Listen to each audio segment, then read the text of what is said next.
আজকে বেশ অনেকটা সকাল সকাল উঠে পড়েছিলাম, তাই ভাবলাম আগে রান্নার কাজটা সেরে ফেলি। রান্নার কাজটা সেরে ফেললে না মনে হয় যেন সারাদিনের অনেকটা কাজের চাপ কমে গেছে। পরে কি করতে জানো, ছাদে এসে দেখি দেখো এক সাইডে মেঘে পুরো কালো কুচকুচে হয়ে আছে, আর এক সাইডে রোদ ঝকঝক করছে। আকাশের মুডের অবস্থা কিন্তু একদমই বোঝা মুশকিল যে সে এখন কি করবে। তারপর কিছুক্ষণ পরেই দেখতে পেলাম যে ধেয়ে বৃষ্টি। ভিডিওতে অতটাও বোঝা না গেলেই বৃষ্টিটা কিন্তু বেশ জোরালো হয়েছিল। কেন বললাম সেটা পরে বলছি। এই যে আমার বাড়ির সামনের এই জায়গাটা দেখো, এটা মন্দির, এখানটায় দুর্গাপুজো হয় প্যান্ডেল করে। আর তারই সামনে এই যে দেখো বিরাট গাছটা, পাখু গাছ, সেইটার নড়াচড়া দেখলেই বুঝতে পারবে যে বৃষ্টিটা ঠিক কিরকম জোরালো। বৃষ্টি দেখে একটু পড়তে বসেছিলাম, হঠাৎই আওয়াজ পেলাম ছাদের কাছ থেকে, দিয়ে উঠে আসলাম। উঠে দেখি একই অবস্থা।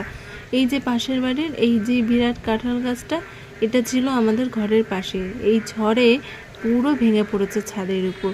এর জন্যই বলছিলাম যে বৃষ্টিটা অনেকটা জোরালো হচ্ছিল, দেখে বোঝা যাচ্ছিল না। এই যে দেখো